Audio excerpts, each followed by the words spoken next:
मुस्लिम league जो बना दिया अंग्रेजों ने, वही मुस्लिम लीग भारत में ऐसा विश्व वृक्ष बन गया कि उन्होंने पाकिस्तान अलग करा ही लिया। मुस्लिम लीग ने जो पाकिस्तान अलग कराया भारत देश से, इसमें अंग्रेजों ने पूरी भूमिका निभाई। और अंग्रेजों का यह था कि मुस्लिम लीग को भारत में इतना बढ़ावा दो कि ये कांग्रेस के हिंदू नेताओं से थोड़ी बड़ी संस्था हो जाए। तो मुस्लिम लीग का सारा फंड अंग्रेजों के यहां से आता था। आपको सुनकर आश्चर्य होगा, मोहम्मद अली जिन्ना जितना भी पैसा खर्च किया वो सब अंग्रेजों ने डोनेशन में दिया।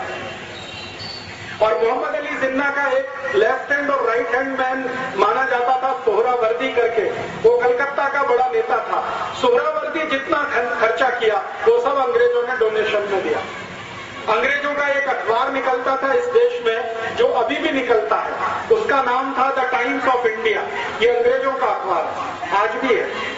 अंग्रेजी एक कंपनी है जिसका नाम है बेनेट एंड कोलमैन, ये उसी कंपनी का अखबार है, तभी से निकलता है। तो टाइम्स ऑफ इंडिया की ये पॉलिसी थी कि मुस्लिम लीग का नेता छोटी से छोटी सभा का आयोजन करे तो उसको बड़े से बड़ा पोस्टर बनाकर, उसकी बड़ी न्यूज बनाकर टाइम्स ऑफ इंडिया के फ्रंट पेज पर देना। कई बार ऐसी हंसी आती है, मोहम्मद अली जिन्ना को जुकाम हो गया, खांसी हो गई, तो टाइम्स ऑफ इंडिया की फ्रंट पेज की न्यूज होती थी कि मोहम्मद अली जिन्ना कल से बीमार है, वो घर से बाहर नहीं निकला, उसको फ्रंट पेज पे कवरेज होता है। और आपको मैं एक आश्चर्य करने वाली बात बताता हूं कि मोहम्मद अली जिन्ना मुस्लिम लीग का नेता था, मुसलमानों का नेता वो कभी नहीं बन पाया। मुस्लिम लीग एक संगठन था, उसका नेता था, मुसलमानों ने उसे अपना नेता कभी नहीं माना। आप जानते हैं कारण क्या था? कारण सबसे बड़ा ये था कि मोहम्मद अली जिन्ना रोज हंदी मांस खाता था। हंदी मांस समझते हैं, पोर्क, और मुसलमान उसको अपना नेता मान नहीं सकते जो हंदी मांस खाए। दूसरी समस्या थी कि मोहम्मद अली जिन्ना रोज शराब पीता था।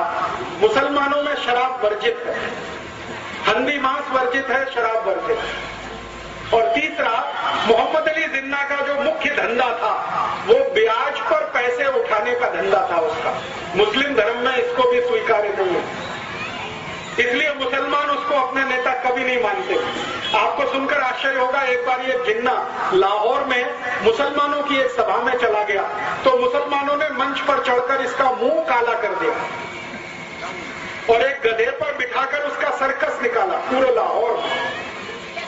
उसके बाद हिम्मत नहीं पड़ी लाहौर जाने की, अखबारों में खूब छपा और जिन्ना को पूछा गया कि आपके मुसलमान ही आपको नेता नहीं मानते तो आप हैं किसके नेता? तो धीरे से उसने कहा कि मैं तो अंग्रेजों का नेता हूं, अंग्रेजों का बनाया हुआ नेता। अब आप जरा सोच सकते हैं, जिसको मुसलमानों ने नेता नहीं माना, उस व्यक्ति की ताकत इतनी कैसे हो गई कि उसने पाकिस्तान बना दिया इस देश। कभी तो मन में ये विचार आएगा आपके। बहुत दिन में ये सोचता रहा कि जो मुसलमानों का नेता कभी हुआ नहीं, 10 लोगों ने जिंदगी में कभी उसका भाषण सुना नहीं, वो इतना ताकतवर कैसे हुआ कि उसने भारत से एक अलग हिस्सा पाकिस्तान बना दिया।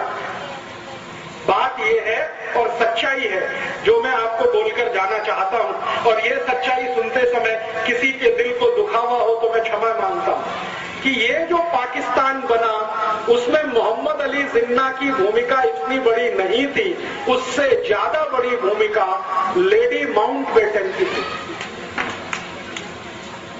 एडविना माउंटबेटन का नाम आप जानते हैं, नहीं जानते तो जान लीजिए। वो भारत का अंतिम अंग्रेज अधिकारी जिसका नाम था लुइस माउंटबेटन, उसकी पत्नी थी एडविना माउंटबेटन। ये पाकिस्तान बनाने का सबसे बड़ा कारण वो एडविना थी। आप जानते हैं वो क्या खेल खेला उसने? एडविना माउंटबेटन लंदन के हैरिस कॉलेज में पढ़ती थी जिसमें ये जिन पढ़ा करता, और उसी कॉलेज में भारत के पहले प्रधानमंत्री पंडित जवाहरलाल नेहरू भी पढ़ते। हैरिस कॉलेज में 3 लोग पढ़ते थे साथ में एक ही क्लास में ध्यान देना, जिन्ना मोहम्मद अली, पंडित जवाहरलाल नेहरू और एडविना। उस समय वो माउंटबेटन नहीं थी, शादी उसकी बाद में हुई। तो एडविना, जिन्ना और नेहरू एक ही क्लास में पढ़ते थे, और रिकॉर्ड्स और दस्तावेज बताते हैं कि एडविना से दोनों लगे हुए थे। ये डॉक्यूमेंट्स बताते हैं। और एडविना इतनी चालाक महिला थी कि दोनों को हैंडल करती थी, इतनी चालाक। एक को सवेरे मॉर्निंग में, दूसरे को शाम में, दोनों को हैंडल करती। और जिन्ना और नेहरू का सबसे बड़ा जो झगड़ा होता था वो एडविना को लेकर। ये झगड़ा वहां से शुरू हुआ, हैरिस कॉलेज से। नेहरू जी पढ़ाई करके वापस आ गए, जिन्ना भी पढ़ाई करके वापस आ गया। दोनों ने यहां इस देश में वकालत करने की कोशिश की, लेकिन चली नहीं। न नेहरू जी की वकालत चली, न जिन्ना की वकालत चली। दोनों बैरिस्टर थे, उनको जिंदगी में कभी कोई केस ही नहीं मिला लड़ने के लिए। कारण समझते हैं? कारण बिल्कुल स्पष्ट है कि केस उसको मिलता है जिसके जीतने की संभावना होती है। नेहरू जी के बारे में सब जानते थे कि इसको कोई दम नहीं है जो जीत पाएगा एक भी केस। तो वकालत चली नहीं, तो नेहरू जी कांग्रेस में ज्वाइन हो गए।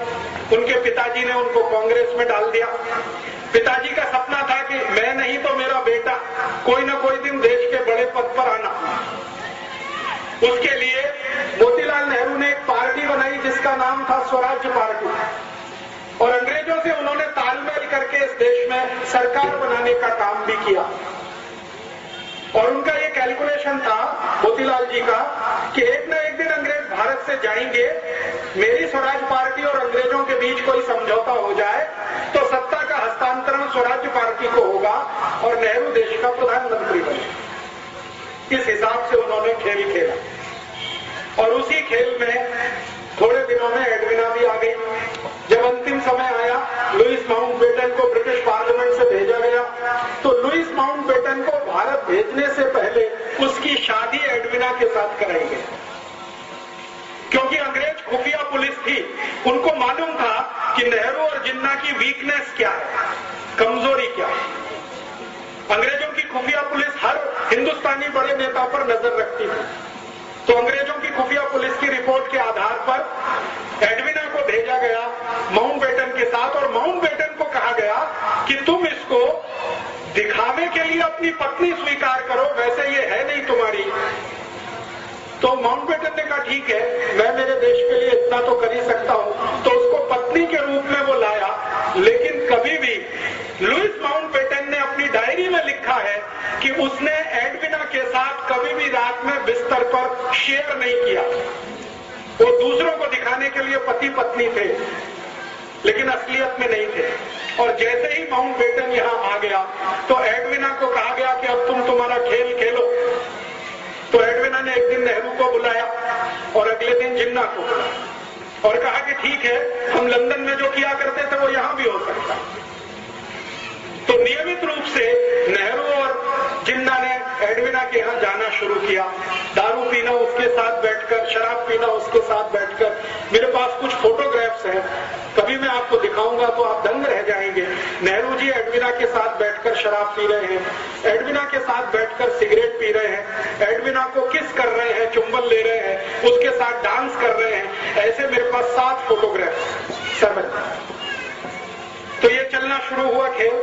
आप जानते हैं कि चरित्र सबसे कमजोर कड़ी होता है किसी भी पुरुष के लिए। अगर चरित्र से कोई गिरना शुरू हो जाए तो उसकी अंतिम सीमा नहीं होती है। वो कहां तक जाएगा कोई नहीं जानता। हमारे भारत में एक पुरानी कहावत कही जाती है और वो पुरानी कहावत है, if wealth is lost nothing is lost. आपका पैसा चला गया तो चिंता मत करिए, फिर से आ जाए। फिर दूसरी बात कही जाती है, if health is lost something is lost. आपका स्वास्थ्य चला गया तो थोड़ा कुछ तो गया। लेकिन लास्ट सेंटेंस है, but if character is lost everything is lost. चरित्र गया तो सब चला गया, उसके बाद कुछ बचता नहीं। तो नेहरू जी के साथ यही समस्या थी और जिन्ना के साथ भी यही समस्या थी। जिन्ना और नेहरू चरित्र के इतने हल्के आदमी थे कि जानते हुए भी कि वो दोनों एक ही औरत से फंसे हुए हैं, वो आगे बढ़ते गए। एडविना ने दोनों को इस्तेमाल करना शुरू किया। 3 जुलाई 1947 को नेहरू जी एडमिना से मिलने गए। रात को उसने फोटोग्राफ्स लिए, नेहरू जी के बेड में फोटोग्राफ लिए, और वो फोटोग्राफ नेहरू जी के लिए बहुत गंभीर तकलीफ का कारण बन गए। एडमिना ने एक दिन वो फोटो दिखाए नेहरू जी को कि देखिए आपके फोटोग्राफ्स मेरे पास है, और वो फोटोग्राफ क्या है जो मैंने आपको बताया। अगर ये रिलीज कर दिए जाए पूरे भारत में तो आपकी क्या हैसियत होगी, और आपको जो सबसे आगे बढ़ाने वाला व्यक्ति है महात्मा गांधी, उनकी क्या हालत होगी। तो नेहरू जी ने एडमिना को पूछा कि आखिर तुम चाहती क्या हो। तो उसने कहा कि एक पेपर है, उस पर आप साइन कर दीजिए। तो नेहरू जी ने कहा वो पेपर क्या है। तो उन्होंने कहा पेपर है कि भारत का बंटवारा करना है, हिंदू और मुसलमान के आधार पर करना, आप इसको साइन कर दीजिए। तो नेहरू जी ने कहा कि मेरी कांग्रेस वर्किंग कमेटी से पूछ लेता हूं। तो एडमिना ने कहा इतना वक्त नहीं है मेरे पास, आप साइन करते हैं या कल ये फोटोग्राफ टाइम्स ऑफ इंडिया में छपते। नेहरू जी सरेंडर हो गए। रात को 3 बजे 3 जुलाई 1947 रात को 3 बजे उन्होंने भारत पाकिस्तान बंटवारे के पेपर्स पर साइन किए। अगले दिन सवेरे उसने जिन्ना को बुलाया एडमिना, और जिन्ना के साथ उसने यही खेल खेला। उन्होंने कहा मिस्टर जिन्ना आपके कुछ फोटोग्राफ्स मेरे पास हैं, आप चाहें तो मैं उन्हें टाइम्स ऑफ इंडिया में रिलीज करती हूं। तो जिन्ना बौखला गया। जिन्ना को मालूम नहीं था कि वो बहुत शातिर महिला है। हमारे भारत में इतिहास में आपने सुना विष कन्याएं होती थी, विष कन्याएं, एडमिना वही थी, विष कन्या। तो जिन्ना परेशान, अपने फोटो देख के परेशान, क्योंकि जिन्ना का फोटो तो नेहरू जी से भी ज्यादा आपत्तिजनक अवस्था में था। अभी वो मैं खोलकर नहीं कहना चाहता क्योंकि कैमरे पर रिकॉर्डिंग हो रही। तो जिन्ना तो और भी परेशान। तो उसने कहा नहीं नहीं ये फोटोग्राफ्स रिलीज मत करिए। तो उन्होंने कहा ठीक है आप फिर पेपर साइन कर दीजिए। तो जिन्ना ने कहा कि मैं तो मुसलमानों का नेता ही नहीं हूं। तो उन्होंने कहा हम बनाएंगे ना, आप चिंता मत करिए, हम बनाएंगे आपको मुसलमानों का, आप पेपर साइन करिए।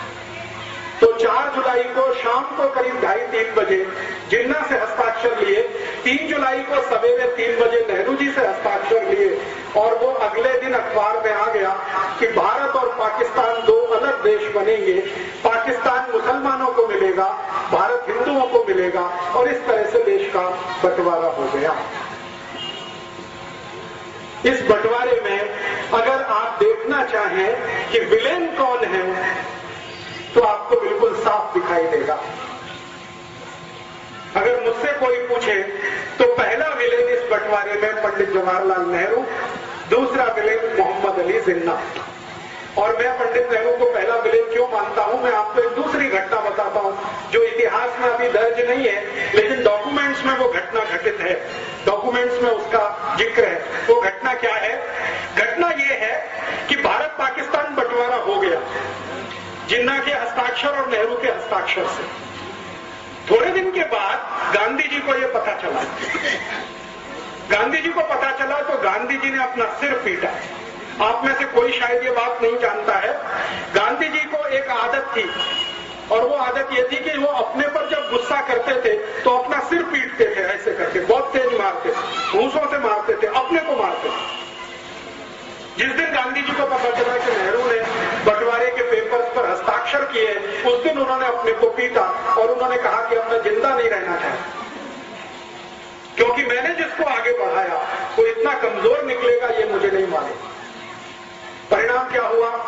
गांधी जी ने जिन्ना को बुलाया और कहा कि भाई तुम ये बंटवारा क्यों कर रहे थे? तो जिन्ना ने कहा बापू मैंने हस्ताक्षर कर दिए हैं, लेकिन आप मुझे एक वचन दो तो मैं मेरा एक एफिडेविट लगाने को तैयार हूं, और एडमिना ने मेरे साथ जो ब्लैकमेलिंग किया है वो सबको बताने को तैयार है। गांधी जी ने पूछा क्या? उन्होंने कहा कि मुझे भारत का प्रधानमंत्री बनवा दो। गांधी जी ने कहा बस इतनी ही मांग है तुम्हारी? उन्होंने कहा हाँ, मुझे प्रधानमंत्री बनवा दो, मुझे पाकिस्तान नहीं चाहिए। तो गांधी जी ने कहा ठीक है मैं विचार करूंगा तुम्हारी मांग की। अगले दिन नेहरू को बुलाया और नेहरू से कहा कि देखो जिन्ना तैयार है, वो एफिडेविट देना चाहता है, एडविना ने कुछ ब्लैकमेलिंग किया है, वो पूरे देश को बताना चाहता है, उसकी एक ही शर्त है कि भारत का प्रधानमंत्री उसे होना। बोलो।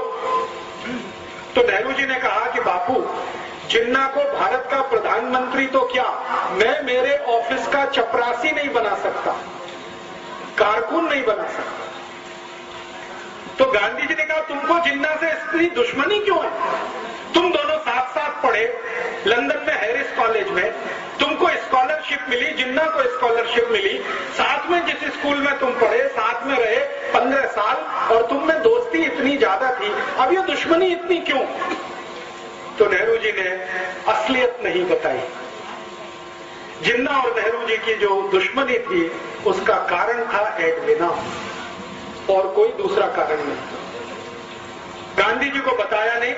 नेहरू जी ने कहा कि मैं तो प्रधानमंत्री तो क्या चपरासी नहीं बना सकता। तो गांधी जी ने कहा कि फिर क्या होगा, देश का बंटवारा। तो उन्होंने कहा कि ठीक है, बंटवारा हो जाए, मुझे उसमें कोई आपत्ति नहीं। तो गांधी जी ने कहा कांग्रेस तो तैयार नहीं है इसके लिए।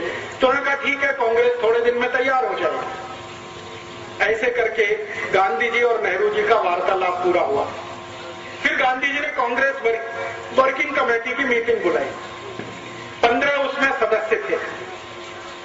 उन 15 सदस्यों के सामने गांधी जी ने कहा कि भारत आजाद होगा, लेकिन दुख है कि बंटवारे के साथ कौन प्रधानमंत्री बने। तो गांधी जी ने एक फॉर्मूला दिया कि कांग्रेस वर्किंग कमेटी जिसको अपना अध्यक्ष चुनेगी वो भारत का प्रधानमंत्री होगा। तो वोट डालने का काम किया गया। कांग्रेस वर्किंग कमेटी में वोट डाला, 15 लोगों ने वोट डाला, तो 13 लोगों का वोट सरदार वल्लभ भाई पटेल के पक्ष में गया। 13 लोग। एक वोट पंडित जवाहरलाल नेहरू के पक्ष में गया, और एक व्यक्ति कांग्रेस वर्किंग कमेटी में एब्सेंट हो गया, वो वोट डालने नहीं आए।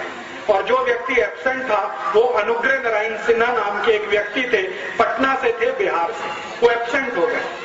तो एक वोट नेहरू को, 13 वोट पटेल को। गांधी जी के फॉर्मूले के अनुसार पटेल भारत के प्रधानमंत्री बने, क्योंकि वर्किंग कमेटी ने अध्यक्ष चुना। जब नेहरू जी को पता चला कि वो इलेक्शन में हार गए, तो वो फिर गांधी जी के पास आए, और उन्होंने जो वाक्य बोला वो मैं आपको ऐसे का ऐसे ही सुना था।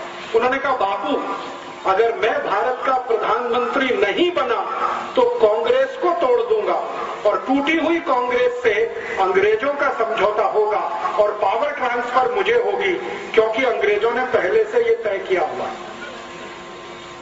और ये बात सही है। ब्रिटिश पार्लियामेंट में ये तय हो गया था कि भारत में कभी सत्ता का हस्तांतरण करना पड़े तो नेहरू के हाथ में ही सत्ता देनी है। क्यों? क्योंकि विंस्टन चर्चिल और क्लेमेंट आर एटली, जो 2 बड़े लीडर थे उस समय इंग्लैंड के, एटली प्राइम मिनिस्टर था, Churchill leader of the opposition था, दोनों का ये मानना था कि ये नेहरू अपना ही आदमी है, शरीर से दिखने में हिंदुस्तानी है, आत्मा इसकी अंग्रेजों वाली है, इसको सत्ता दे दो तो भारत हमारे ही कब्जे में रहेगा, ऐसा मान लो। तो ब्रिटिश पार्लियामेंट ने प्रस्ताव कर दिया था। नेहरू जी को उसकी जानकारी हो गई थी। नेहरू जी ने इस पर गांधी जी को ब्लैकमेल किया और कहा कि मैं अगर सत्ता में नहीं आया तो कांग्रेस को तोड़ूंगा। और अंग्रेजों ने घोषणा की थी कि कांग्रेस अगर टूट भी गई तो नेहरू वाली कांग्रेस को वो पावर ट्रांसफर करके भारत से चले जाएंगे। तब गांधी जी ने सरदार पटेल को बुलाया और कहा कि अब क्या करना है। तो सरदार पटेल ने कहा कि देश का एक बंटवारा और हो, ये मुझे मंजूर नहीं है, मैं मेरा वापस लेता हूं, आप नेहरू को प्रधानमंत्री पद की शपथ करवाइए। तो गांधी जी ने कहा कि मैं प्रधानमंत्री पद की शपथ उसको नहीं करा सकता, क्योंकि मेरा दिल अब उससे हट गया है। ये जरूर है कि तुम मंत्रिमंडल में आ जाओ, डिप्टी प्राइम मिनिस्टर की पोस्ट पे रहो, ताकि नेहरू के ऊपर कंट्रोल रहे, और मैं तो जाऊंगा नहीं ऐसे किसी समारोह में जहां नेहरू को प्रधानमंत्री पद की शपथ दिलाई जाएगी। और आप जानते हैं कि 15 अगस्त 47 को जब शपथ ग्रहण समारोह हुआ, गांधी जी उसमें नहीं गए। गांधी जी नहीं गए। गांधी जी उस समय बंगाल के एक गांव में थे, नोआखाली में। ये गांव अभी बांग्लादेश में चला गया। तो नोआखाली के गांव में गांधी जी थे। करीब करीब दिल्ली से ये 1700 150 किलोमीटर दूर है नोआखाली। गांधी जी दिल्ली में नहीं थे। ट्रांसफर ऑफ पावर हुआ है। गांधी जी ये कहा करते थे स्वतंत्रता नहीं आई है, आजादी नहीं आई है, सत्ता का हस्तांतरण हुआ है बस। और जो गांधी जी बोलकर नहीं गए और वो उनके कहने में समझ में आता है, वो मैं कह देता हूं। गांधी जी ये मानते थे कि गोरे अंग्रेजों की सत्ता किसी काले अंग्रेज के हाथ में आई, इसलिए वो सत्ता के समारोह में शामिल नहीं हुए। और आप फिर जानते हैं, इतिहास आपके सामने है, जिन्ना अलग पाकिस्तान का बन गया, ये बन गया। एक घटना बीच में और हुई थी, वो भी मैं समझा दूं आपको, तो समझ में आएगा नेहरू जी का चरित्र। गांधी जी को एक डॉक्टर मिलने आया एक बार, और ये घटना आजादी मिलने से थोड़े दिन पहले की है। गांधी जी कलकत्ता के पास नोआखाली में थे, एक डॉक्टर आया। वो डॉक्टर ने गांधी जी को परिचय दिया कि मैं मोहम्मद अली जिन्ना का पर्सनल फिजिशियन हूं। एक ईरानी व्यक्ति था, कोई नाम मैं भूल गया हूं, रिकॉर्ड्स में है। उसने गांधी जी को कहा कि मैं मोहम्मद अली जिन्ना का पर्सनल फिजिशियन हूं, आपसे अकेले में बात करना चाहता हूं। तो गांधी जी ने कहा क्या बात करना चाहते हो? तो उन्होंने कहा अकेले में, सबके सामने नहीं। तो गांधी जी उसको कमरे में लेके गए। अंदर जो बातचीत गांधी जी ने की, उन्होंने कहा कि देखो मेरी एक संकल्प है। गांधी जी ने डॉक्टर को कहा कि मेरी बातचीत में कोई तीसरा जरूर रहता है जो उसको नोट करता है, लिखता है। मैंने आपको क्या कहा, आपने मुझे क्या कहा। तो उन्होंने कहा वो कौन व्यक्ति है? उन्होंने कहा मेरा सेक्रेटरी प्यारेलाल, वो भी यहाँ रहेगा। तो डॉक्टर ने कहा ठीक है, उससे मुझे कोई बांधा नहीं, माने तकलीफ नहीं, आप बुला लो। तो प्यारेलाल जी को बुलाया और गांधी जी ने कहा कि मैं और ये बात करेंगे, एक एक शब्द लिखना। प्यारेलाल जी बहुत फास्ट लिखते थे, शॉर्ट हैंड में लिखते थे, बाद में उसका ट्रांसक्रिप्शन करते। तो डॉक्टर ने जो बताया गांधी जी को, गांधी जी परेशान हो गए वो सुन के। उन्होंने कहा कि मोहम्मद अली जिन्ना का मैं डॉक्टर हूं और ये जिन्ना बहुत जल्दी मरने वाला है। गांधी जी ने पूछा क्यों? तो उन्होंने कहा इसको बोन टीबी है, इसकी रीढ़ की हड्डी पूरी गल चुकी है, इसका नर्वस सिस्टम ज्यादा दिन काम नहीं करेगा। तो गांधी जी ने कहा कितने दिन जिंदा रहेगा? तो डॉक्टर ने कहा हो सकता है 2-3 महीने भी जिंदा ना रहे। तो डॉक्टर को पूछा गांधी जी ने आप क्या चाहते हैं? तो उन्होंने कहा मेरी इच्छा है कि आप किसी तरह नेहरू को समझा लो, 2-3 महीने ये जिंदा रहेगा, इसको भारत का प्रधानमंत्री बना दो, देश का बंटवारा तो नहीं होगा। तो गांधी जी ने कहा कि तुम्हारी यह बात में अगर सच्चाई है तो मैं जरूर प्रयास करूंगा। फिर उन्होंने नेहरू को बुलाया और कहा देखो नेहरू, ये मरने वाला है जिन्ना, ज्यादा दिन जिंदा नहीं रहेगा, इसको बोन टीबी हो गई है, इसका डॉक्टर कहता है कि 2-3 महीने से ज्यादा जिंदा नहीं रहेगा, तुम क्यों अड़े हुए हो? इसको प्रधानमंत्री बन जाने दो, 2-3 महीने के बाद तुम बन जाना, देश तो एक रहेगा। तब नेहरू ने फिर वही बात कही कि मैं जिन्ना को मेरे ऑफिस का चपरासी नहीं बना सकता, प्रधानमंत्री कैसे बनने दूं? तो नेहरू की जिद और जिन्ना का ब्लैकमेलिंग, ये दोनों मिलकर भारत का बंटवारा कर गए और इसमें भारत टूटा। भारत और पाकिस्तान दो अलग देश बने, किसी सिद्धांत के आधार पर नहीं, कोई विचार के आधार पर नहीं, सिर्फ प्रधानमंत्री पद की कुर्सी के कारण। और मैं अभी सब लोगों को ये बोलता हूं कि नेहरू जी तो स्वर्गवासी हो गए 1964 में, लेकिन उनकी आत्मा अब भारत के उन सब नेताओं में प्रवेश कर चुकी है जो कुर्सी के लिए कुछ भी करने को तैयार। तो मर गए 27 मई 1964 को। और आप में से शायद कोई जानता है या नहीं, नेहरू जी की मृत्यु बहुत ही दुखद थी। उनको सबसे खराब वो बीमारी हुई थी जिसको सेक्सुअल ट्रांसमिटेड डिसीज कहा जाता है, STD, आज का एड्स कह सकते हैं। STD उनको था और उनकी मृत्यु के समय जिस डॉक्टर ने उनको एग्जामिन किया था वो बताता है कि नेहरू जी का शरीर सड़ गया, कीड़े पड़ गए थे। बहुत दुखद मृत्यु थी। नेहरू जी की मृत्यु के समय उनके परिवार की जो महिला उनके साथ में थी, उसकी लिखी हुई डायरी में यह है कि नेहरू जी के अंग सड़ गए थे, शरीर के कीड़े पड़ गए थे उसमें, इसलिए वो प्रधानमंत्री पद से छुट्टी लेकर देहरादून गए थे छुट्टी बिताने के लिए, लेकिन वहां से वापस नहीं आए। तो वो तो चले गए, पाकिस्तान बनवा गए इस देश में। जिन्ना का क्या हुआ? भारत जिन्ना मर गया। बंटवारा हो गया 14 अगस्त 1947 और इसके ठीक 7वें महीने में जिन्ना मर गया।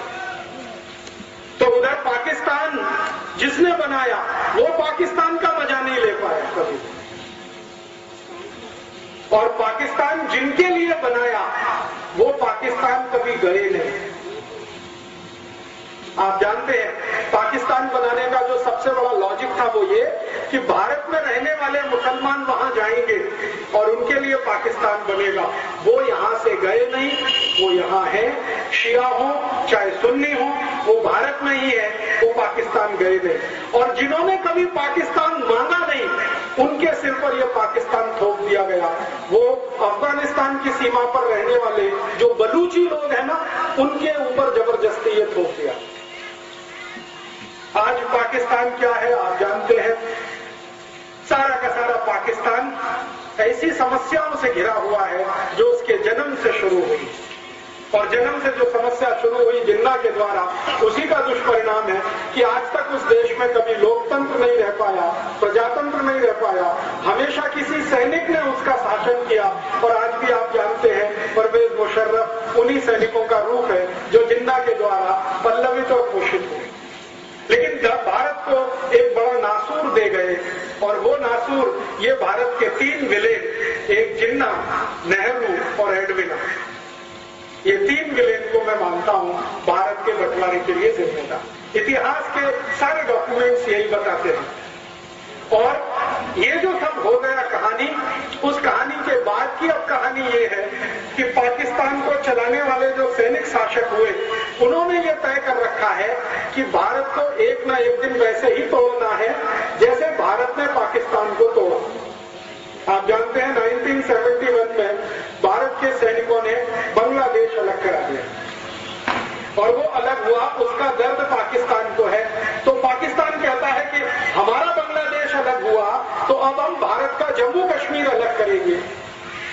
इसके लिए 71 के बाद से जितने भी पाकिस्तानी शासक हुए सबने आतंकवाद जम्मू कश्मीर में होना चाहिए, अलगाववाद जम्मू कश्मीर में बढ़ना चाहिए, उसके लिए काम किया है, धन भी दिया है और अपने सैनिक भी दिए हैं। और वो आतंकवाद और अलगाववाद जो 72 से चालू है जम्मू कश्मीर में, वो आज इतना बड़ा नासूर है कि भारत के 60,000 से ज्यादा सैनिकों की मृत्यु हो चुकी है या शहादत हो चुकी है जम्मू कश्मीर को भारत में बनाए रखे। जम्मू कश्मीर भारत में रहे उसके लिए संविधान हमारे देश में बदल दिया गया। एक आर्टिकल डाला गया 370 जो दुनिया के किसी संविधान में आपको नहीं मिलेगा।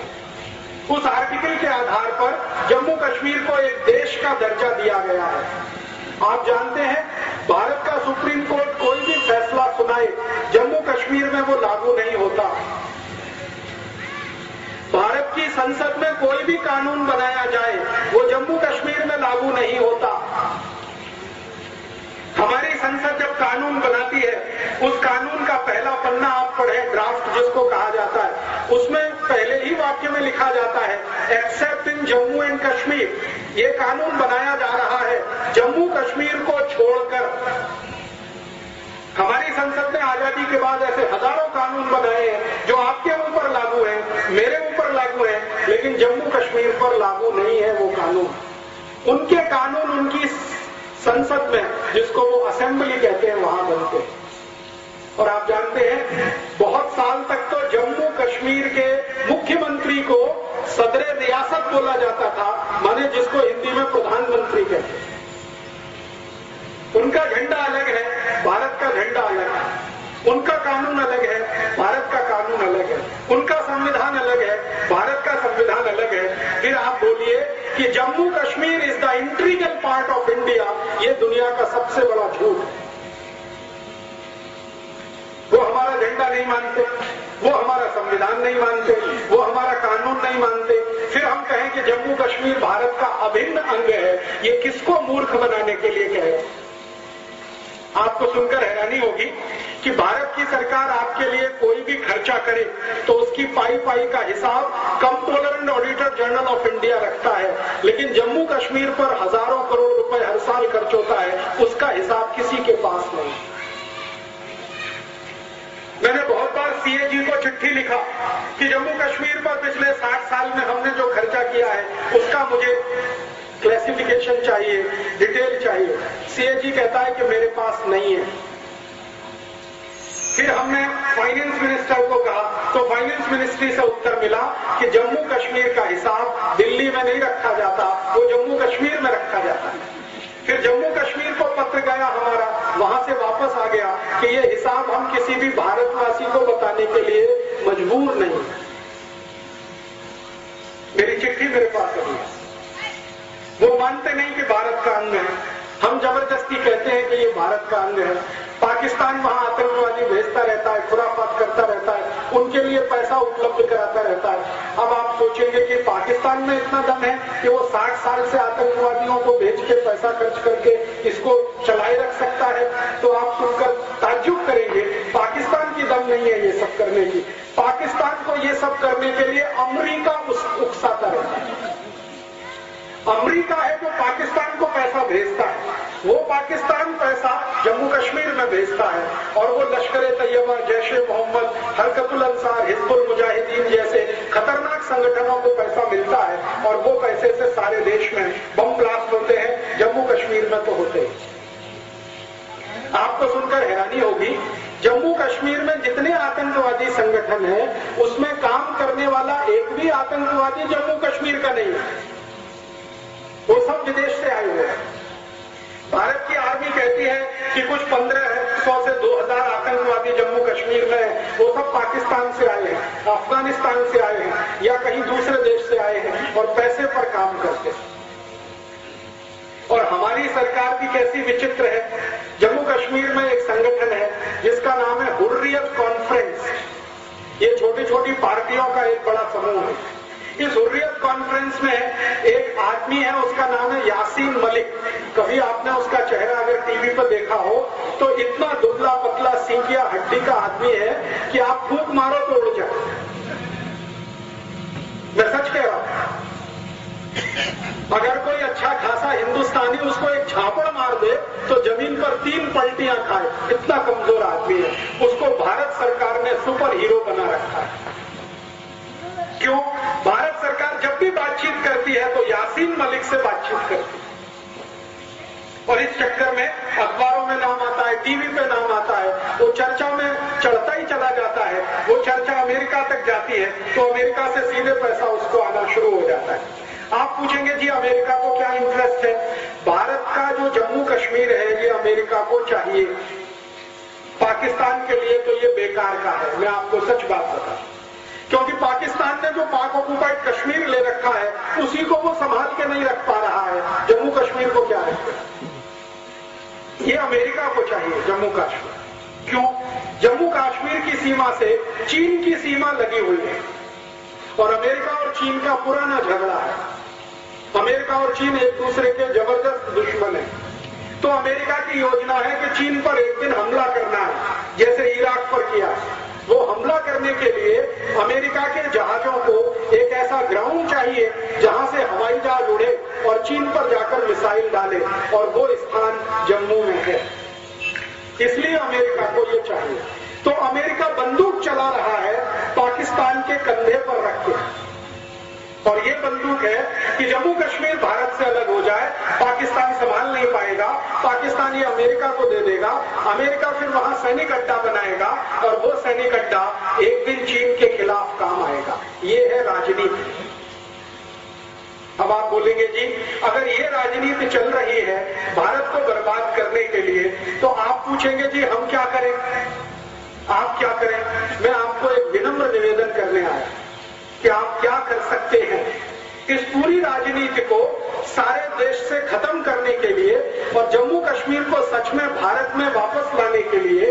अगर आप कुछ कर सकते हैं तो जानते हैं क्या? आप में से जितने भी नागरिक यहां खड़े हैं, कभी भी जम्मू कश्मीर घूमने के लिए मत जाइए। आप परेशान हो जाएंगे ये सुनकर। आप कहेंगे जी दुनिया का सबसे बड़ा स्वर्ग है, दुनिया का सबसे खूबसूरत स्थान है, हम जिंदगी भर पैसा कमाते हैं, बचाते हैं, जम्मू कश्मीर घूमने जाएंगे। और राजीव दीक्षित बोल रहा है कि जम्मू कश्मीर घूमने मत जाइए। मैं ये बात पूरे जम्मू कश्मीर कश्मीर का 4 बार प्रवास करने के बाद कह रहा हूं, 4 महीने में जम्मू कश्मीर में रहा, मैंने जो देखा वो आपको मैं बता रहा हूं। आप यहां से यात्री और पर्यटक बनकर जब जम्मू कश्मीर जाते हैं तो आपके ऊपर सबसे ज्यादा टैक्स जम्मू कश्मीर की सरकार लगाती है, जो भारत में कभी नहीं लगता। वो सारे के सारे टैक्स का पैसा कुछ हाथों से होता हुआ आतंकवादियों तक पहुंचता है। सरकार में उनके आदमी बैठे हुए हैं आतंकवादियों। आप जानते हैं थोड़े दिन पहले हमारे भारत में जम्मू कश्मीर के एक आदमी को फांसी की सजा हुई है, उसका नाम है अफजल गुरु। ये कश्मीर का है और इसने भारत की संसद पर हमला करने का पूरा प्लान बनाया था। सुप्रीम कोर्ट ने उसको फांसी की सजा दे दी है, लेकिन उसको फांसी अभी तक नहीं हो रही है। कारण समझते हैं, उस अफजल गुरु को बचाने वाले सरकार में बहुत बड़े बड़े लोग बैठे हैं। और थोड़े दिन पहले तक हमारे भारत में एक ऐसा माहौल बनाया गया कि अफजल गुरु की जो फाइल है वो डॉक्टर एपीजे अब्दुल कलाम ने रोक रखी है। डॉक्टर अब्दुल कलाम ने रिटायर होने के बाद जो पहला स्टेटमेंट दिया वो ये कि मेरे पास आज तक अफजल गुरु की फाइल आई ही नहीं, रोकने का तो प्रश्न ही नहीं। तो कहां है वो फाइल? वो फाइल भारत सरकार के गृह मंत्रालय में है, जिसका मंत्री है शिवराज पाटिल, उसके पास वो फाइल है। राष्ट्रपति तक भेजी नहीं गई, क्योंकि भेज दी जाती साइन हो जाता, फांसी हो जाती। तो अफजल गुरु को बचाने वाले लोग भारत के गृह मंत्रालय में गृह मंत्री की हैसियत में है। आप किस आतंकवाद को कुचलना चाहते हैं इस देश में, जरा सोचिए।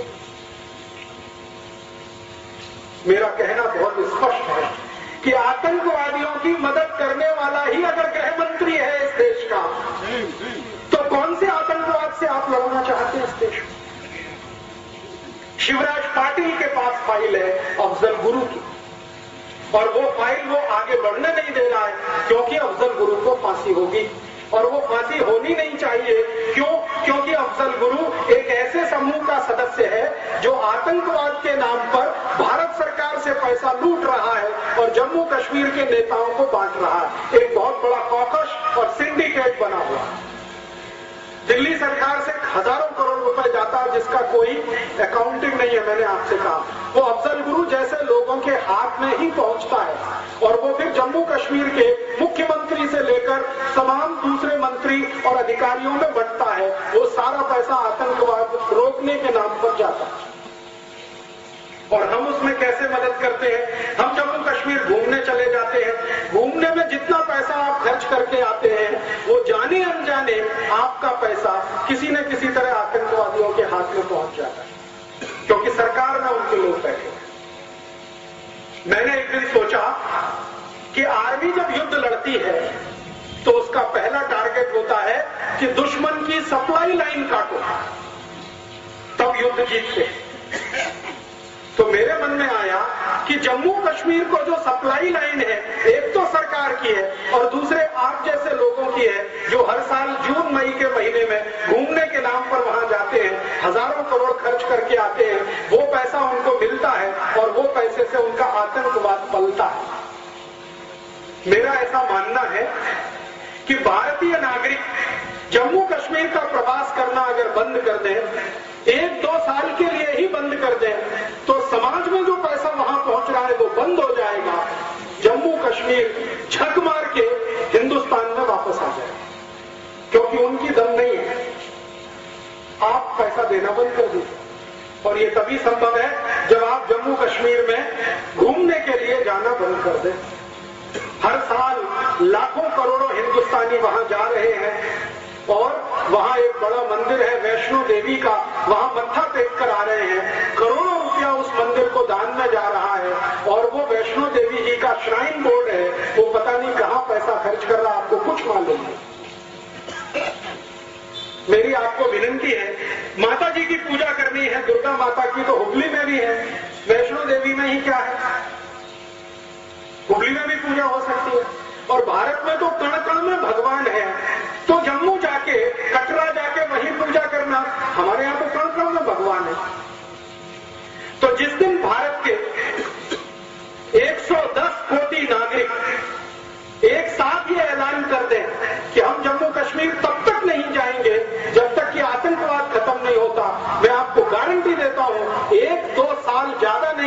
आतंकवाद खत्म हो जाएगा।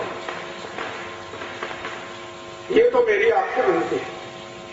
और दूसरी एक विनती है, अभी जानते हैं जम्मू कश्मीर में एक नया खेल शुरू हुआ है। वहां के लोग कंधे पर रख के शॉल ले लेके आते हैं और आपके हुगली में बेच बेच के हजारों लाखों रुपए लेके जाते हैं। आप जानते नहीं कि उनमें से कौन आतंकवादी है और कौन सच्चा हिंदुस्तानी। पश्मीने के शॉल 10-10 हजार रुपए के इस हुगली में बेचने के लिए हर साल जम्मू कश्मीर के लोग आते हैं और यहां बेचकर जाते हैं। आपका पैसा वहां पहुंचता है। तो जम्मू कश्मीर से अगर कोई आया हुआ है तो हाथ जोड़कर उसको विनती करिए कि हम तुम्हारा शॉल तब तक नहीं खरीद सकते जब तक कि जम्मू कश्मीर घोषणा ना करे कि हम भारत के अभिन्न अंग हैं। हम नहीं खरीद सकते, बात खत्म हो गई। तो उनका सामान यहां बिकना बंद हो जाए। आप लोग जो करोड़ों की संख्या में हर साल जम्मू और कश्मीर जा रहे हैं, वहां जाना बंद कर दीजिए। आतंकवाद की समस्या हल हो जाएगी, क्योंकि आतंकवाद की समस्या पंजाब में जो हल हुई वो इसी तरह से हुई। पंजाब में भी आतंकवाद था और वो हल किया गया वो इसी तरह से कि भारतवासियों को पंजाब के पुलिस ऑफिसर्स ने कहना शुरू किया, यहां आना बंद कर दो, अमृतसर के मंदिर में मत्था टेकना बंद कर दो, गुरुद्वारे में और तमाम जगह जाना बंद कर दो। भारतवासियों ने जाना बंद कर दिया। पंजाब पूरा सूना हो गया। आतंकवादियों की रीढ़ की हड्डी टूट गई, क्योंकि अमृतसर का जो गुरुद्वारा है वहीं से सारा धन पंजाब के आतंकवादियों को जाया करता था और अमृतसर का गुरुद्वारा ही पंजाब के आतंकवादियों का सबसे बड़ा केंद्र और अड्डा बना हुआ था, जहां पर ऑपरेशन ब्लू स्टार करना पड़ा। तो पंजाब का आतंकवाद इस तरह से हल हुआ। जम्मू में भी हो जाएगा, कश्मीर में भी। और एक बार ये हो गया तो भारत का एक नासूर हमेशा के लिए खत्म हो जाए। और एक छोटी सी आखिरी विनती आपको मैं करना चाहता हूं। वो विनती ये है कि जम्मू कश्मीर पाकिस्तान को नहीं, अमेरिका को चाहिए, इसको ध्यान रखिए। इसका माने अमेरिका से सावधान रहने की जरूरत है। अभी भारत का प्रधानमंत्री और अमेरिका की दोस्ती बढ़ रही है। आज का अखबार अगर आप उठाकर देखें तो भारत के प्रधानमंत्री ने इनडायरेक्टली ये कहा है कि मेरी सरकार गिरे तो गिर जाए, मैं दोस्ती अमेरिका के साथ नहीं छोड़ूंगा। आप जानते हैं सरकार चलाने वाली जो लेफ्ट पार्टीज है, उन्होंने धमकी दे दी है कि अमेरिका के साथ परमाणु करार पर आपने बात आगे की, हम समर्थन वापस लेंगे, सरकार गिरेगी। तो प्रधानमंत्री ने आज कह दिया सरकार गिरे तो गिरे, हम अमेरिका से दोस्ती नहीं तोड़ेंगे, माने परमाणु समझौता हम अमेरिका के साथ करेंगे। ये अमेरिका परमाणु समझौते के नाम पर हमारा हाथ पकड़ रहा है, थोड़े दिन में ये गर्दन पकड़ लेगा। क्योंकि अमेरिका का चरित्र ही यही है, जिससे अमेरिका ने दोस्ती की है उसी को बर्बाद किया। आपको मालूम है सद्दाम हुसैन 1980 में अमेरिका का दोस्त था और सद्दाम हुसैन को इराक का राष्ट्रपति अमेरिका ने बनवाया और वही सद्दाम हुसैन को अमेरिका ने मरवाया। वो अभी हमारी आंखों के सामने। एक छोटा सा देश है वियतनाम। वियतनाम अमेरिका का दोस्त था 1960 में, फिर 1970 के आसपास इसी वियतनाम पर अमेरिका ने बम गिराए और बर्बाद कर दिया उसको। ऐसे सैकड़ों उदाहरण। तो अमेरिका की दोस्ती बहुत खतरनाक है। और मैं तो लोगों से सीधी भाषा में ये कहता हूं कि जो खतरनाक जीव जंतु होते हैं उनसे दोस्ती नहीं की जाती। कोबरा सांप है, उससे दोस्ती नहीं हो सकती, दूर ही रहना अच्छा है। कोबरा सांप से भी ज्यादा खतरनाक रसल स्वाइपर और करैत होता है, उससे दोस्ती नहीं होती है, पता नहीं कब पलटवार कर दे और आप खत्म हो जाए। इसलिए खतरनाक जीव जंतुओं से दूर रहना ही अच्छा होता है, उनसे दोस्ती अच्छी नहीं है। अमेरिका से भी दोस्ती भारत के लिए अच्छी नहीं। तो आप बोलेंगे इसके लिए हम क्या कर सकते हैं? आप सब भारतवासी मिलकर एक काम कर सकते हैं, वो ये कि अमेरिका के लिए सप्लाई लाइन भारत से बनी हुई है, उसको भी तोड़ दो आप। क्योंकि यहां से पैसा अमेरिका जा रहा है, अमेरिका पाकिस्तान को दे रहा है, पाकिस्तान जम्मू कश्मीर के आतंकवादियों को दे रहा है, वो आतंकवादी हमारे लिए सिर दर्द पैदा करते। आप बोलेंगे जी ये पैसा अमेरिका कैसे जा रहा है? भारत में अमेरिका की 4,500 कंपनियां धंधा कर रही हैं। Pepsi cola, Coca cola, Colgate, Palmolive, Procter and Gamble, Reckitt, Coleman, Johnson and Johnson, ऐसी 4,500 कंपनियां। इनका माल हम खरीदी कर रहे हैं। हम इन कंपनियों को हर साल 2 लाख कोटी रुपए दे रहे हैं, वो अमेरिका जा रहा है। अमेरिका वो पैसा पाकिस्तान को, पाकिस्तान वो पैसा आतंकवादियों को, और आतंकवादी उस पैसे से हमारा सिरदर्द। तो करना है इसके लिए वही करना है जो लोकमान्य तिलक का सूत्र था। 1905 में लोकमान्य तिलक ने कहा कि स्वराज्य चाहिए तो अंग्रेजी माल बहिष्कार करो। मैं 2007 में आपको कहने आया कि स्वराज्य को सुरक्षित रखना है तो अमेरिकी माल का बहिष्कार। आप बोलेंगे जी अमेरिकी माल कौन सा? पेप्सी कोला, कोका कोला, ये अमेरिका का है। कॉलगेट, क्लोजअप, पेप्सोडेंट, सिबाका, फॉरहेंस, ये अमेरिका का है। बहुत सारे परदेशी अमेरिका के साबुन हमारे घर में हैं, शैम्पू हमारे घर में है, उनका बनाया हुआ shirt pant, Nike, Adidas, Puma, Butterfly, Lotto, कोल्ड, ये सब अमेरिका का है। रेबेन का चश्मा अमेरिका का है। बहुत सारे सामान हमारे घर में है, ये सब खरीदना बंद कर दो आप। और सच में गणपति उत्सव के लिए आप अपने को अधिकारी समझते हो तो श्री लोकमान्य तिलक की तरह से अंग्रेजी और अमेरिकी सामानों की होली जला दो, आग लगा दो, तो लोकमान्य तिलक का आशीर्वाद आपको भी मिल जाए और आगे से वो खरीदना बंद कर दो। आप बोलोगे माहिती कैसे मिलेगी, क्या वस्तु अमेरिका की है, क्या भारत की है? हमारे आजादी बचाओ आंदोलन की तरफ से एक पत्रक बनाया गया है, कन्नड़ में है, मराठी में भी है, हिंदी में भी है। वो पत्रक आप ले लो, उसमें पूरी माहिती है क्या क्या वस्तु अमेरिका और विदेश से आती है, वो खरीदेंगे नहीं।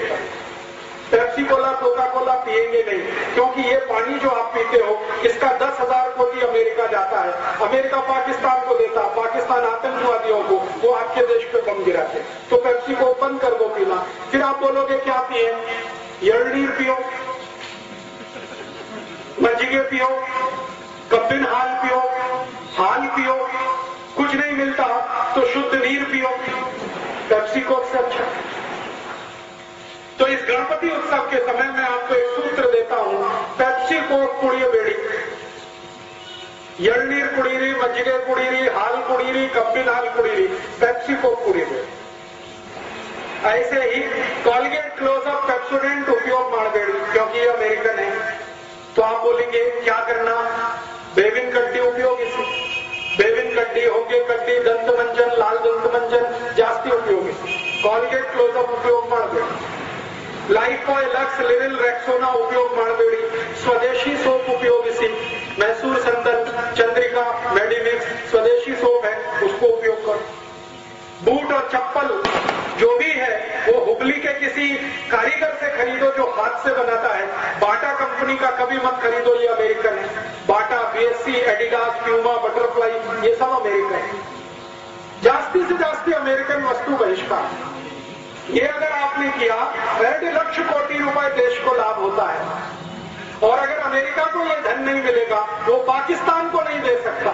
पाकिस्तान को धन नहीं मिलेगा, उसकी ताकत नहीं कि वो भारत में आतंकवाद चला सके। तो हम इसमें इतना समाधान तो कर सकते हैं। मेरे एक दोस्त हैं, उनका नाम है शिव खेड़ा। वो एक बहुत अच्छी बात कहते हैं।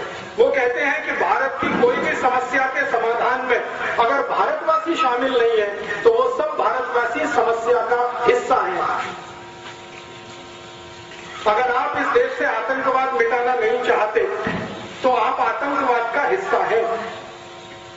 अगर आप गरीबी, भुखमरी, बेकारी इस देश की दूर करने नहीं चाहते तो आप भी गरीबी, भुखमरी का हिस्सा है। माने जो समस्या है उसको हम समाधान करेंगे, भगवान उसके लिए हमें मदद करेंगे। तो हम समस्या के समाधान के रूप में अपने जीवन से अमेरिकी चीज वस्तुओं का बहिष्कार करें, अमेरिकी दवाओं का बहिष्कार करें, अमेरिकी जो भोजन आया है, pizza, burger, hot dog, cold dog, ये बहिष्कार करें। कोई भी अमेरिकी वस्तु नहीं वापरे। और आप में से किसी का भी कोई मित्र, बेटा, बेटी अमेरिका में है, उसको हाथ जोड़कर विनती करें कि भारत में वापस आओ, तुम्हारी भारत माता को जरूरत है, अमेरिका को इतनी जरूरत नहीं है तुम्हारी। तो ऐसा एक अभियान पूरे देश में चले जो श्री तिलक ने चलाया 1905 में, वो 2007 में फिर चले। ऐसी भावना के साथ में ये सब कहने आए। आप कहेंगे कि अमेरिकी कॉलगेट, क्लोजअप और उनका पेप्सी कोक तो हम आसानी से बहिष्कार कर सकते हैं, लेकिन अमेरिकी दवाओं का बहिष्कार कैसे करें? बहुत लोग कहते हैं कि अमेरिकी दवाएं नहीं खाएंगे हम तो मर जाएंगे, कैंसर से, डायबिटीज से, हार्ट अटैक से। मैं आपको निवेदन ये करने आया कि आप सारी अमेरिकी, अंग्रेजी दवाएं खाना बंद कर दो, आपको कोई भी बीमारी नहीं मार सकती। आपके घर में, आपके रसोई में, आपके किचन में इतनी अच्छी दवाएं हैं जिनका उपयोग आप करके बीमारी से बच सकते हैं। जैसे हार्ट अटैक की बीमारी है जिसके लिए अमेरिका से बहुत दवाएं आती हैं, बंद कर दो। उस हार्ट अटैक से बचने का सबसे अच्छा औषध हमारे घर में है। हमारे घर में एक सोरेकाई है, सोरेकाई रस, मराठी में उसको कहते हैं दूधी भोपड़ा।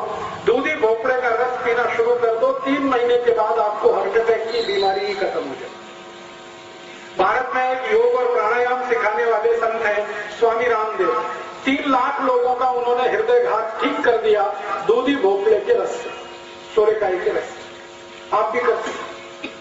हृदयघात के लिए कोई डॉक्टर के पास जाने की जरूरत नहीं, दूधी भोपड़े का रस चालू करो। दूसरा आप बोलोगे जी डायबिटीज के लिए क्या? डायबिटीज के लिए बहुत अच्छी औषध है मेंथे बीज और त्रिफला चूर्ण, दोनों मिक्स करके सुबह खाली पेट खाना शुरू करो। 3 महीने में डायबिटीज में इंसुलिन लेना ही नहीं पड़ेगा। आप बोलते हैं जो जॉइंट्स पेन है, हिप जॉइंट्स में पेन है, नी जॉइंट्स में पेन है, इसके लिए क्या दवा है? इसके लिए सबसे अच्छी दवा है सुन्नत नीरू। सभी घर में है सुन्नत नीरू 1 चम्मच डेली आपने उपयोग करना शुरू किया, 3 तिंगळानंतर सभी जॉइंट्स पेन ठीक हो जाएगा। और ये 15 वर्ष का मेरा तजुर्बा है, वो कोई बोल रहा। 15 साल से मैं ये एक्सपेरिमेंट कर रहा हूं। मेंथे बीज पर, त्रिफला चूर्ण पर, सुन्नत नीरू पर, सोरेकाई रस, सोतेकाई रस, कुंबड़काई रस, बदनीकाई रस, ये सभी रसों पर एक्सपेरिमेंट करके मैं बता रहा हूं कि 140 रोग समाप्त करने का ताकत हमारे किचन में है, घर में है। औषधि का आवश्यकता नहीं है, माहिती होनी चाहिए। और आपके सबसे खराब रोग, कैंसर का भी रोग आप ठीक कर सकते हैं। जो देशी गाय होती है ना, स्वदेशी गाय, भारतीय गाय, इसका मूत्र अगर आप नियमित रूप से पिए और हर्षिण रस, हर्षिण टर्मरिक जो ताजा आता है उसको पीस कर चटनी बनाकर रस निकालें, उसमें जेनतुक मिक्स करके लेने लगे तो गाय का मूत्र, देशी गाय का मूत्र और हर्षिण रस 4 महीने जो आपने दे दिया, कैंसर के मरीज को बहुत आराम आ जाए, आसानी से भी कर। ये सब माहिती हमारे आयुर्वेद में है, अष्टांग हृदय में है, बड़े बड़े ग्रंथों में है। आप सिर्फ ले लीजिए माहिती। अब बहुत लोग कहते हैं राजीव भाई आपने तो सब पढ़ा है, हमको तो माहिती नहीं है। मैंने ये सब ग्रंथ पढ़ने के बाद कुछ छोटे छोटे पुस्तक बनाए। एक पुस्तक बनाया गोमूत्र चिकित्सा, एक बनाया स्वदेशी भारतीयता, ऐसे बहुत पुस्तक हैं। यहाँ पर हमारे कार्यकर्ताओं के पास है, आप चाहे तो ले सकते हैं, ये गाड़ी में है। इन पुस्तकों में 140 रोग समाप्त करने का माहिती है। गाय के मूत्र से, मेंथे बीज से, बदनीकाई रस, कुंबड़काई रस, सोतेकाई रस से। और जो मैं आपको दूसरी माहिती दे रहा था श्री तिलक के बारे में, स्वदेशी आंदोलन के बारे में, उसकी भी पुस्तक है, स्वदेशी मत्तु भारतीय से, कन्नड़ में है, आप ले लीजिए। पुस्तक को मेरा कॉपीराइट नहीं है, सबको कॉपी करने का राइट है। आपको अच्छी लगे आपके नाम से प्रकाशित करिए, हल्ली हल्ली नगर नगर प्रचार करिए, देश का काम होगा। मैं ये देश के लिए कर रहा हूं, आपको ये विनती करने आया। और ये जो व्याख्यान मैंने दिया, उपन्यास दिया, बार बार अगर सुनना चाहे तो इसका कैसेट है, सीडी है, वो भी ले सकते हैं, कॉपी कर करके दूसरों को दे सकते हैं। मैं चाहता हूं कि जो माहिती मैंने आप तक दी, वो माहिती ज्यादा से ज्यादा लोगों तक पहुंचे और देश की समस्याओं का असली जन्म कहां से हुआ और कैसे हम इनका निदान करें, वो सबके समझ में आए। तो शायद ये गणपति उत्सव मनाना हमारा सार्थक हो जाए। गणपति उत्सव की सबसे बड़ी सार्थकता है कि जैसे आजादी और स्वराज्य लाने के लिए गणपति उत्सव उपयोग में लाया गया, वैसे ही स्वराज्य बचाने के लिए ये गणपति उत्सव का उपयोग हो।